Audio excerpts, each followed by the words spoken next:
Hello, my name is Mariah Gonzalez, and I will be talking to you today about theories we discussed in Module 4. The theories include elaboration likelihood model of persuasion, or ELM, social cognitive theory, fear appeals, and diffusion of innovations. The first theory is elaboration likelihood model of persuasion, ELM. What is ELM? ELM is related to attitude change. It contains two routes of persuasion, central and peripheral. Elaborate refers to details and parts. So how likely are we to do all of the thinking or to think hard about the things we read and hear about? Central route, there's more interest in the topic. We're paying attention to central details, make an effort to examine information and make a decision based on what we know from knowledge or experiences. This is considered long-term, as well as integrated, resistant, and enduring characteristics. The attitude changes last longer. The peripheral route, there's less interest in information that is not considered central details. This is allowing to be influenced by things that aren't that important. Little effort is made to examine the information we're presented. It's considered short-term, and the characteristics are temporary and easily changed. We make decisions both ways. Think of buying a car, for example. Some people buy a car based on the research they have done on the make and model of the vehicle that they intend to purchase. They look at reviews and other important aspects of the car like safety ratings, price, affordability, insurance. Others buy a car because they like the way that it looks or drives, but not because they're making the purchase based on a long, drawn-out thought process. So in short, when ELM is high, the central route is taken, and when ELM is low, the peripheral route is taken. Here we have a diagram of the elaboration likelihood model of persuasion.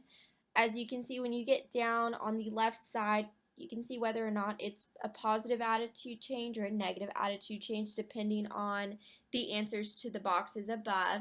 And then it also outlines peripheral on the right-hand side of the chart. Next, we're going to discuss aspects of ELM. Motivation is perceived personal relevance of the communication. Strong versus weak arguments include the use of second-person pronouns instead of third-person pronouns, which can affect the way the message is perceived by the audience. Message framing in a way that the audience already relates to the topic, subject, scenarios, etc. Source trustworthiness influences thinking, and how trustworthy sources are perceived to be also play a role in how confident one is in the accuracy of their attitudes. And whether a source is stigmatized or not can cause one to think more about when the information isn't from a stigmatized source. Questions versus assertions. Questions cause thinking and processing of the argument. Question to build on the information that was presented versus a single statement about the information. Flexible correction model of debiasing, which is aware of bias factors and able and willing to motivate to attempt to eliminate the bias, but can cause reverse bias in an effort to change judgments. Emotions and biases play a role. When a message is positively or negatively framed, it will persuade better when the viewer is experiencing the same emotion as the framed message. So positively framed messages correlate with happy emotions, and negatively framed messages correlate with sad emotions. The next theory we will discuss is social cognitive theory. What is social cognitive theory? This theory was developed by Albert Bandura, started as the social learning theory in the 1960s. It's defined by the view that learning occurs by way of interaction with an individual, environment, or observed behavior. This theory considers how one acquires and maintains behavior in the social environment in which individuals perform behavior. The Bobo doll experiment is where Bandura studied children's behaviors after watching an adult model act aggressively towards a Bobo doll. This demonstrated that children are able to learn through the observation of adult behavior. For example, teachers can use this theory in their classrooms. Students can learn nonverbal signals and communications from their teachers. For example, a thumbs up means good job. We will further look at the triadic reciprocal causation and how this relates to the social cognitive theory and the reciprocal relationships between each determinant. There are 6 constructs of social cognitive theory. The first is reciprocal determinism. This is going to be further detailed on the next slide by the triadic reciprocal causation model. This idea is central to social cognitive theory, and it details the interactions between the personal behavior and environmental determinants. The second construct is behavioral capability. It refers to the person's ability to perform the behavior through knowledge and skills.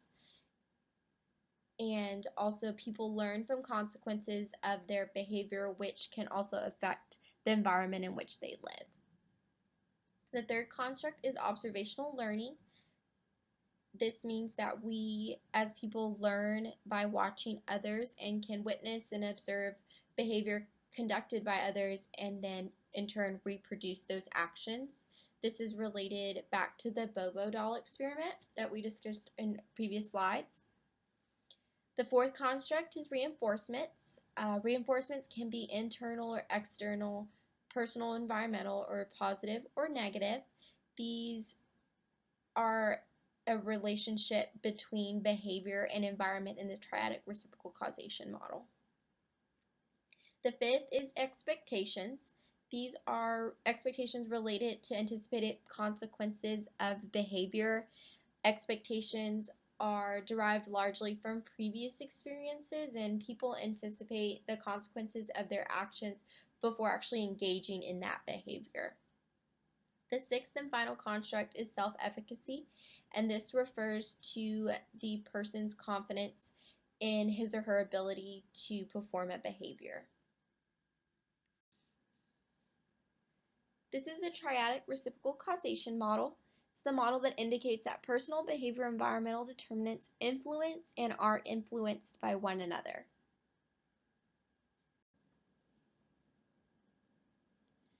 The next theory we will discuss is fear appeals. What is a fear appeal? A fear appeal is a persuasive message. There are 2 fear appeal components. The first is threat. It's the environmental threat to health and well-being, susceptibility or vulnerability of the likelihood that the threat will occur. The coping threat involves response efficacy, which is one's belief as to whether or not the recommended action will successfully avoid the threat, and self-efficacy, the extent to which the recipient has the ability to perform the recommended behavior to avoid the threat. So what makes a fear appeal successful? It must present a threat, create an audience response in the direction of the message recommendation, present the recommendation in a way to avoid the threat, and persuade the audience that they are able to perform the recommended behavior to avoid the threat. Here are a few examples of what a fear appeal looks like. Companies use fear appeals as part of their advertising campaigns, everyone from beauty product lines to automakers and nonprofit organizations. We have a few examples of fear appeals used around different industries here. BMW and drunk driving, Dove and avoiding wrinkles, Colgate and bad breath, Marlboro cigarettes and cancer, WWF and climate change. Any kind of organization can use fear appeals to persuade audiences away from a certain type of behavior or to act in a certain way. These pictures are just a few examples of the fear appeal used. I think it's also worth noting that the content of the ads can vary widely, and some can even be gruesome depending on what the topic is. Final theory is diffusion of innovations. What is the diffusion of innovations? It was developed by Everett M. Rogers, and diffusion is the process where innovation is spread through channels in time to members of a social system.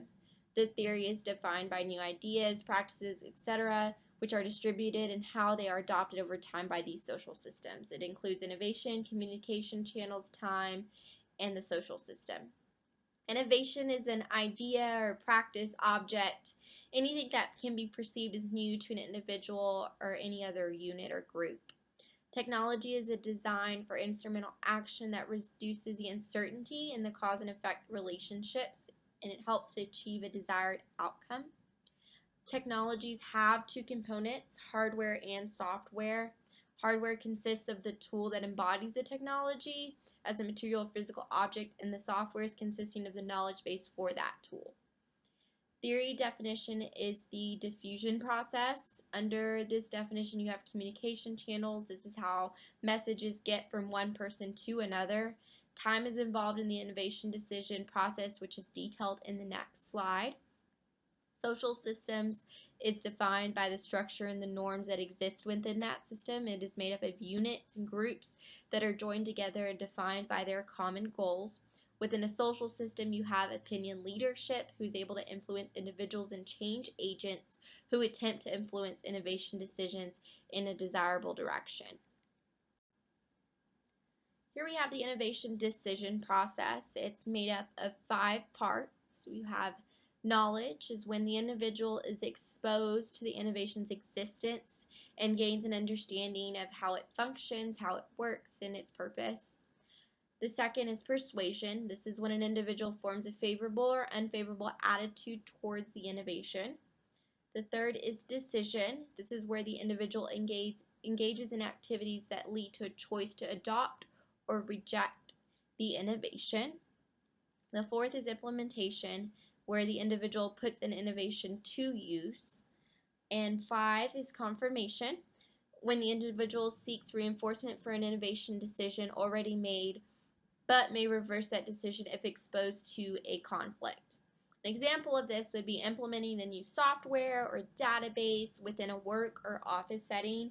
You have to learn about this database or software, whatever it may be, and then persuade upper administration, your supervisors, whoever that may be, who is in charge of putting something like this into motion. And then you have a decision of those superiors or of the entire work or office setting as a whole, and then implementing that database or software into the work environment.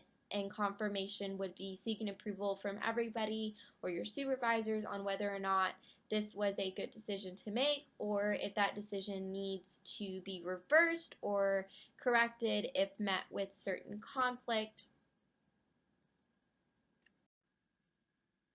We have 5 attributes of innovation. The first is relative advantage. It's the degree to which an innovation is perceived as better than what is currently being used. The second is compatibility. This is the degree to which an innovation is perceived as consistent with existing values, experiences, and the needs that need to be met. The third is complexity. This is the degree to which an innovation is perceived as relatively difficult to understand and to use. The fourth is trialability. This is the degree to which an innovation may be experimented or tested with. And the final attribute is observability. This is the degree to which the results of an innovation are visible and able to be seen by others. Complexity is the only negative attribute related to the rate of adoption. Relative advantage, compatibility, trialability, and observability are all positively related to the rate of adoption. Here we have a diagram of the different adopter categories. Adopter categories have different communication behaviors. So early adopters generally have higher socioeconomic statuses than late adopters. They're also more favorable towards attitude changes, attitudes towards science, greater knowledge of innovations, and exposure to mass media channels.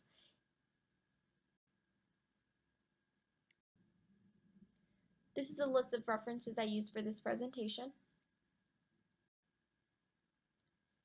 At this time, I will answer any questions. If there are no questions, this concludes my presentation. Thank you for your time.